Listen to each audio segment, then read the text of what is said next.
이사야서 1장 1절부터 12절까지의 말씀 제가 읽고 말씀 나눕니다.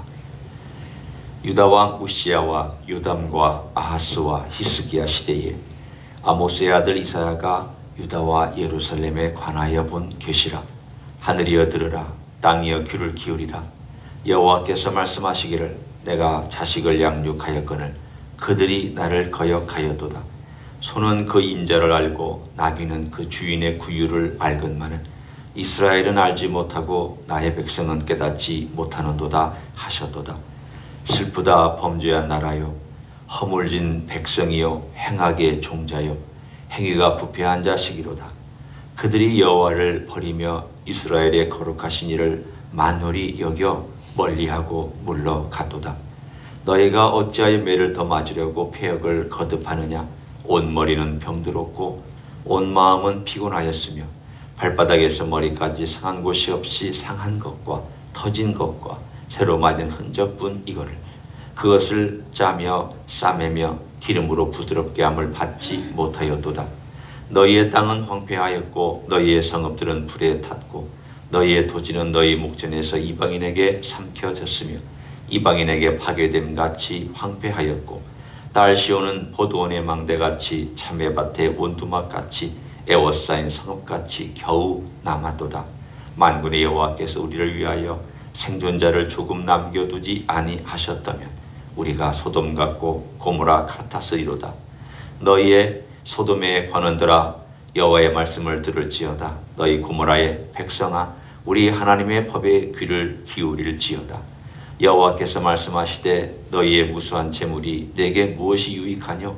나는 숫양의 번제와 살찐 짐승의 기름에 배불렀고 나는 수송아지나 어린 양이나 숫염소의 피를 기뻐하지 아니하노라.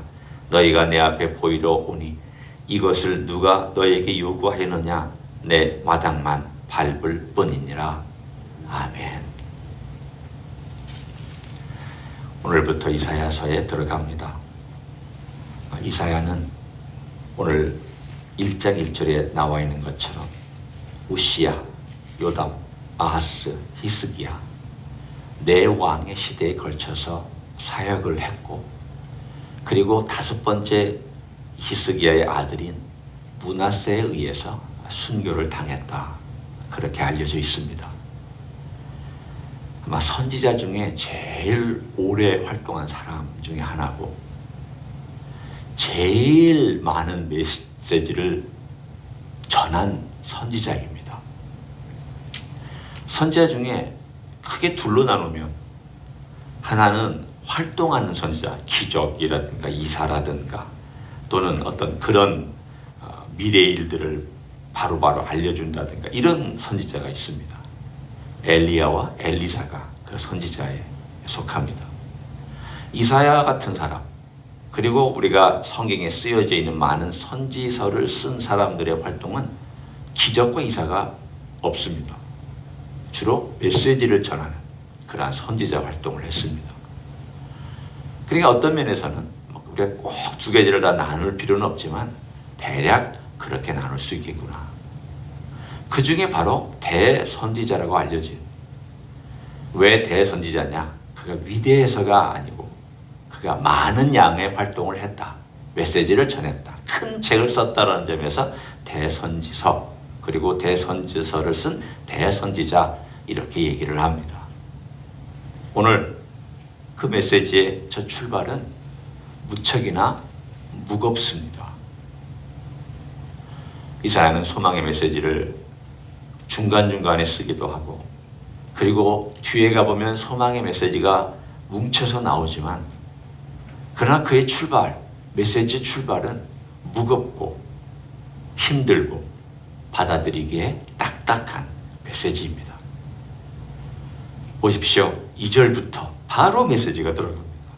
간단하게 소개를 한 다음에 바로 메시지가 들어갈 때 하늘과 땅을 증거 삼아서 하나님께서 하나님의 음성으로 말씀하신 것을 따옴표해서 이사야가 바로 전했습니다. 그러니까 어떤 메시지는 이사야가 받아서 자기 말로 바꾸어서 전한 게 있습니다. 보통 설교라는 것이 그렇잖아요. 제가 하나님 말씀을 보고 말씀에 깨달은 것을 제가 느끼고 경험하고 해석하고 그리고 제가 적용해서 여러분에게 말씀을 전합니다. 보통 그렇게 합니다. 근데 만일 하나님께서 뭐 이런 일은 아직까지 없었지만 만약 하나님께서 어젯밤에 나타나셔서 내가 지금 이 백성에게 전하려고 할 테니까 너는 토시 하나 틀리지 말고 이대로 가서 전해라 해서 하나님께서 만약에 어떤 간단한 메시지를 저에게 주셨다면 제가 가서 그렇게 전했을 겁니다.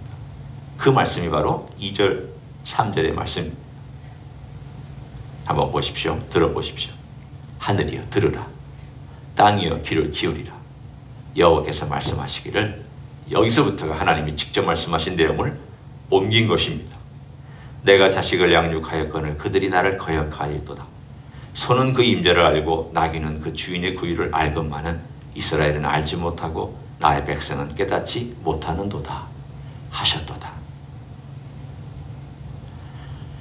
저는 이 2절과 3절을 읽으면서 어제까지 나누었던 아가서하고 참 많이 대조되지만 한편으로는 또 연결되는구나 라는 생각을 했습니다. 아가서를 보면 남녀간의 사랑이지만 그러나 그 근본 가운데 있는 사랑의 본질이 하나님께서 우리를 사랑하시고 우리를 마치 신부를 사랑하듯 신랑이 그리고 남편이 아내를 사랑하듯 사랑하는 그런 사랑이 나와 있습니다. 또한 그 사랑은 부모가 자식을 향한 사랑이라고 말할 수도 있습니다. 왜냐하면 그 사랑의 본질은 근본적으로 비슷하니까. 근데 그 사랑을 아름답게 나누는 그런 관계에 대해서 노래하고 있다가 1장 이사야서에 들어오면 그 사랑이 깨진 걸 말하고 있습니다. 내가 사랑했다. 그래서 너 사랑하고 있는데 너는 나를 사랑하지 않는다. 그를 오늘 본문에 자식이라고 표현했습니다. 왜 자식이라고 표현을 했을까? 그래서 하나님께서 모든 에너지를 기울였다는 의미가 있기 때문입니다. 모든 사랑과 관심과 에너지와 모든 힘을 다 기울여서 내가 양육하고 키우고 돌보고 공급하고 먹이고 재우고 사랑하고 은혜를 베풀었다라고 하는 그 하나님의 그 애절한 마음이 여기에 그대로 녹아 들어 있습니다. 짧지만 하나님의 섭섭한 마음, 애절한 마음, 안타까운 마음, 배반당한 마음, 사랑을 줬지만 쌀쌀한 마음으로 등 돌리고 돌아서 버린 그런 어떤 자식이 그렇게 해버린, 남이 그렇게 했으면 잠깐 상처받고 끝납니다. 자식이 그렇게 하면 이건 정말 가슴에 못을 박는 상처입니다. 하나님께서 바로 그런 마음을 가지고 이사야를 통하여서 그대로 전하고 있는 그들의 상태가 어떤 것이었을까? 왜 그랬을까? 아니, 대선지자 이사야가 메시지를 전하고 있는 그 시대에 요즘으로 말하면 메시지를 충분히 들을 수 있는 설교가들이 유튜브로도 들을 수 있고 방송을 키면 들을 수 있고 교회를 찾아가면 들을 수 있고 그렇게 많은 선교자들이 있는 것처럼 그 시대에도 선지자들이 상당히 많았고 인정받은 선지자들 같은 이사야 같이 그 시대에 이미 선지자로서 인정받고 있고 사람들이 귀를 기울이고 있었던 그 선지자가 있었던 시대에도 하나님 말씀하시기를 너희들이 나 버렸다. 뭐가 문제인가? 아니 메시지가 없어서가 문제인가? 선지자가 없어서 문제인가? 아닙니다. 선지자도 많았습니다. 메시지도 들렸습니다. 심지어는 좋은 왕도 있습니다. 뭐 우시야 괜찮았던 왕입니다. 요담 아하스 나쁜 왕이죠. 그러나 히스기야 좋은 왕입니다. 좋은 왕 둘, 나쁜 왕 둘, 둘씩 있으니까 공평하지 않습니까? 적어도 이사야가 활동할 때에는 좋은 왕 둘, 나쁜 왕 둘 이 정도 있으니까 그런 대로 괜찮았던 시대라고 말할 수도 있습니다. 악한 시대에 비하면. 그래도 뭐가 하나님 마음을 그렇게 애타게 하고 힘들게 하고 아프게 하고 고통스럽게 했을까? 그 뒤에 이사야가 쭉 설명을 합니다. 뭐가 문제인지. 일단 4절부터 8, 9절까지를 보면 그들의 현재 상태, 병이 뭐냐, 그 현재 그 겉으로 드러난 병에 대해서 묘사를 쭉 해줍니다. 거기에 보면 범죄했다, 허물이 있다, 행악했다, 부패했다, 그래서 병들었다, 폐역하고 피곤하고 상해서 찢어졌다, 상처 입었다 등등등의 병의 여러 증상들을 쭉 얘기해 주고 있습니다. 그리고 거기에 잠깐 하나님께서 어떻게 은혜를 베푸고 계시는지를 얘기합니다. 9절에 보면 이런 메시지가 나옵니다. 만군의 여호와께서 우리를 위하여 생존자를 조금 남겨두지 아니하셨다면 우리가 소돔 같고 고모라 같았으리로다. 바꿔 얘기하면 지금 이 상태가, 영적인 상태가 소돔과 고모라와 같다라는 부정적인 메시지가 있고, 긍정적인 메시지는 그럼에도 불구하고 하나님께서 우리는 소돔과 고모라를 멸망시켜서 없앴지만 우리는 남겨놓고 살려두시는 사람들이 있다. 그러면 남겨두셨다는 것은 그 사람들이 잘해서 남겨놓은 겁니까? 하나님의 은혜로 남겨놓은 겁니까? 여러분 속으로 한번 대답해 보십시오. 자, 하나님께서 내가 남겨놨다. 남겨놓은 사람이 잘해서, 너 똑똑하니까 남겨놓은 거야. 너 힘이 세니까 남겨놓은 거야.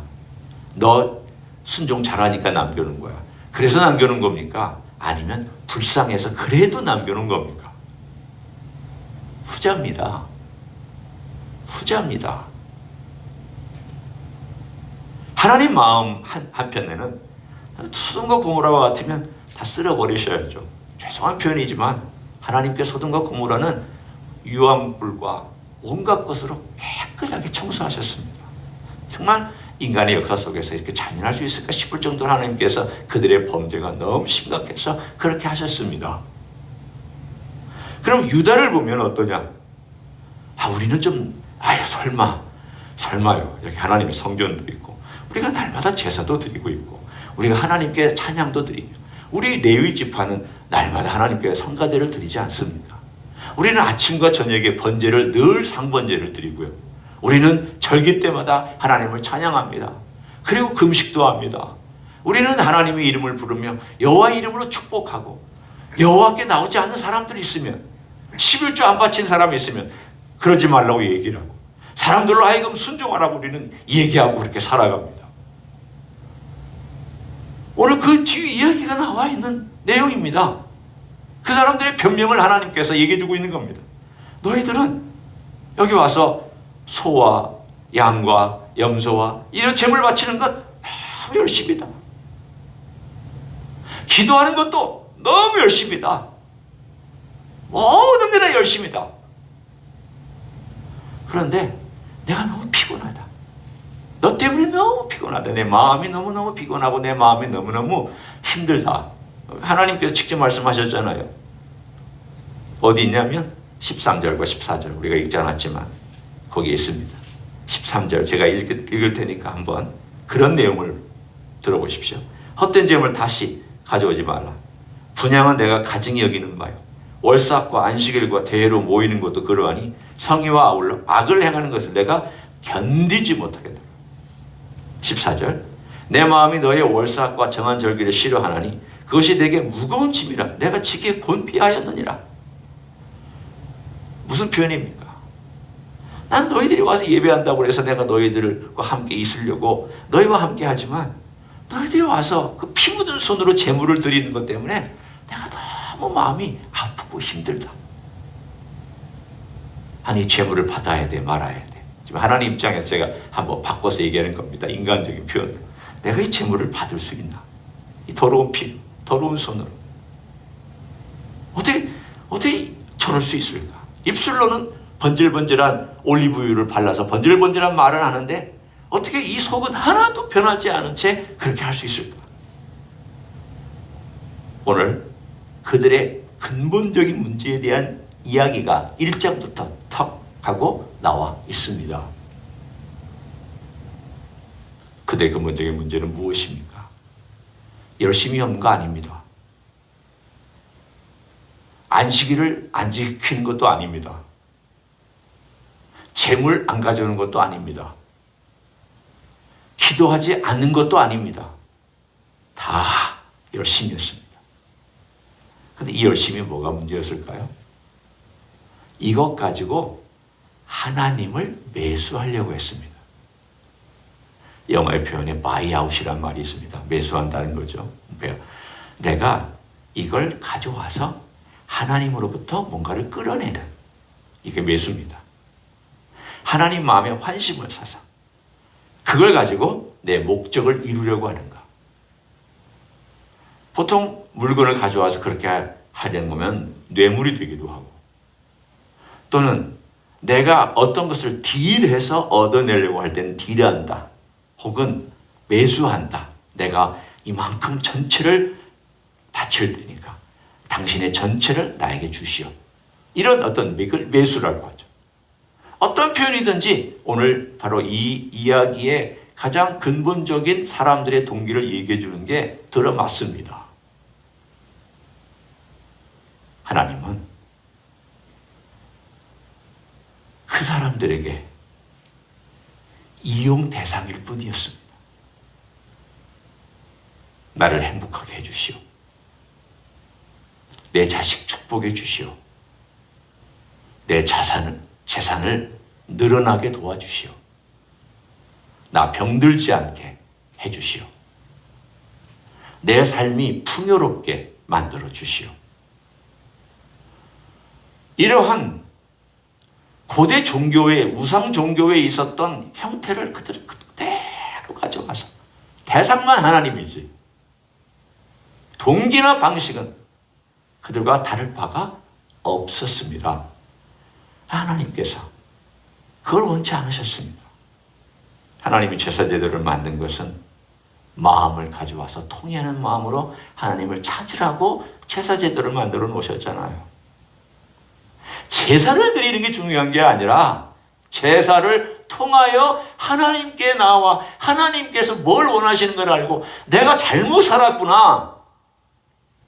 주님, 이 동물이 죽어가는 걸 제가 안타깝게 여기며, 제가 안수하고 제 손을 얹어서 안수하고 제 죄를 가져가는 이 동물을 보면서, 동물이 죽어가면서 동물이 피를 흘릴 때마다 제가 죽어가고 제가 그렇게 죽어야 되는데 저 대신 죽어가는 동물을 안타깝게 생각하면 하나님께 회개하라고 그렇게 만들어 놓으셨는데,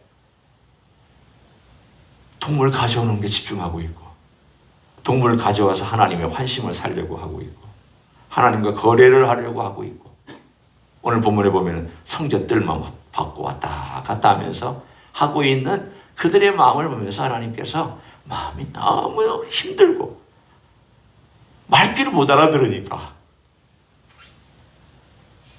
여러분 영적으로 말귀를 못 알아들으면 이만큼 답답한 게 없습니다.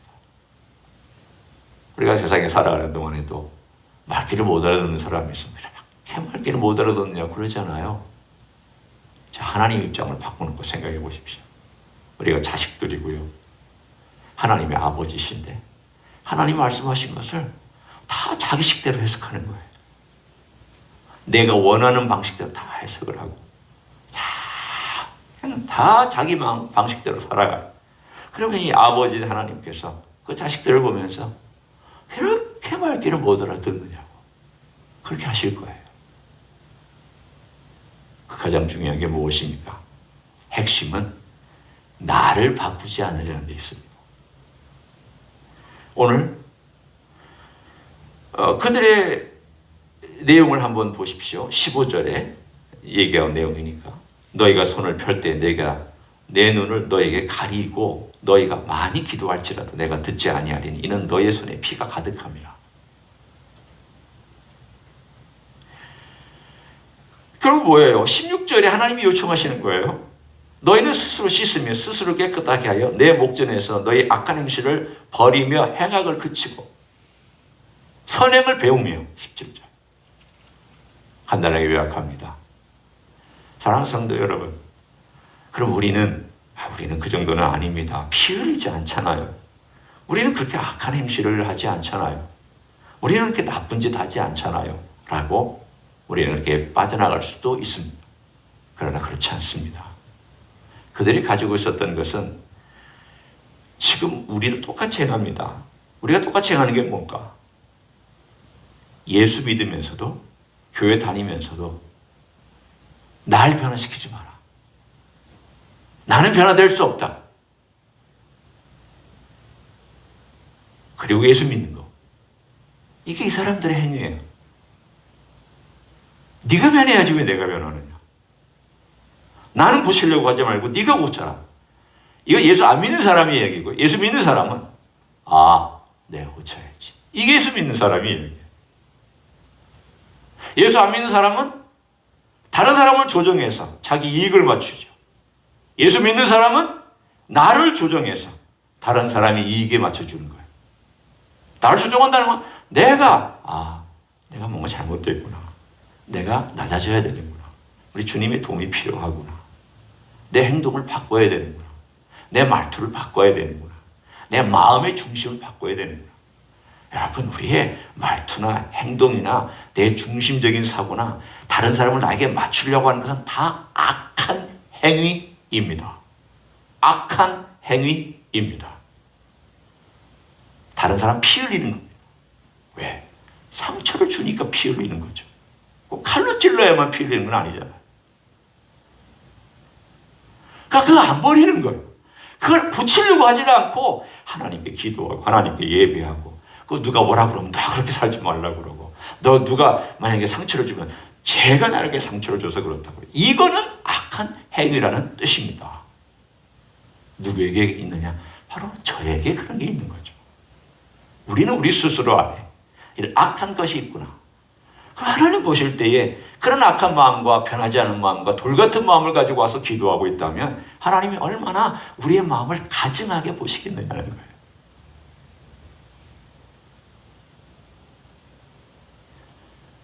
무거운 메시지입니다. 저도 압니다. 저에게도 해당되는 메시지이기도 하기 때문에 저는 이 메시지를 전합니다. 사랑하는 성도 여러분, 겉으로 보이는 나쁜 짓만이 아니에요. 내 삶의 태도조차도 악한지 안 악한지, 내 동기조차도 악한지 안 악한지, 때로는 동기가 악한지도 모르는 채 하고 있다면 곰곰이 생각하면서 내가 상처가 많은가? 내가 지금 여러 가지 관계가 깨져 있는가? 내가 지금 여러 가지 증상들이 많은가? 증상을 통해서 내 속의 동기를 봐야 돼요.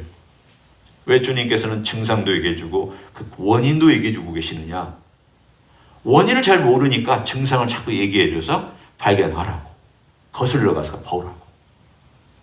그 원인은 잘 안 보이니까 사람들이 안 바꾸려고 하니까 증상을 보고 좀 바꾸라고. 우리 주님께서 1장부터 강력하게 이스라엘 백성, 유다 백성을 도전하고 계시다면 우리 또한 강력하게 도전받고 오늘 하루도 우리 주님의 마음에 맞는 진정한 변화를 추구하는 삶이 여러분 안에 있기를 예수님의 이름으로 간절히 축원합니다. 기도하겠습니다. 하나님 아버지, 참 바뀌지 않는 것이 인생입니다. 바꾸지 않으려고 합니다.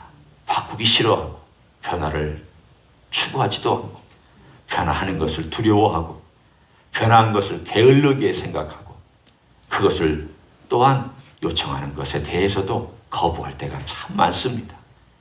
우리 인생이 그렇습니다. 고집스럽고 무지하고 우리 하나님 아버지 앞에서 그럼에도 불구하고 나는 영적으로 별 문제가 없다고, 나는 그래도 교회를 잘 섬기고 있다라고 우리는 자만하고 있지는 않은지 다시 한번 돌아보기를 원합니다. 주여, 불쌍히 여겨 주시옵소서. 주님, 깨닫지 못하고 있다면 깨닫게 해주시고, 고치지 못하고 있다면 고칠 수 있도록 용기를 주시고, 그것을 우리 주님께 부탁드리면서 한 걸음 한 걸음 걸어갈 수 있는 믿음의 사람, 순종의 사람, 우리 하나님과 아버지 앞에 살아가는 아들과 딸의 삶이 될 수 있도록 축복하여 주시옵소서. 이제는 우리 구주 예수 그리스도의 은혜와 하나님 아버지의 극진하신 사랑과 성령 하나님 교통하심의 역사가 오늘도 우리의 증상이 무엇인지, 그 병의 원인이 무엇인지 우리 하나님께서 알려주신 것을 잘 듣고 그것을 회개하기도 하고 고쳐가기도 하고 변화받기를 추구하며 살아가기를 소원하는 이 자리에 참여한 모든 종들 위에와 주임지 히스교회 위에와 이민교회들과 한국교회들과 선교사님들 위에 이제로부터 영원히 함께 하실지어다. 아멘.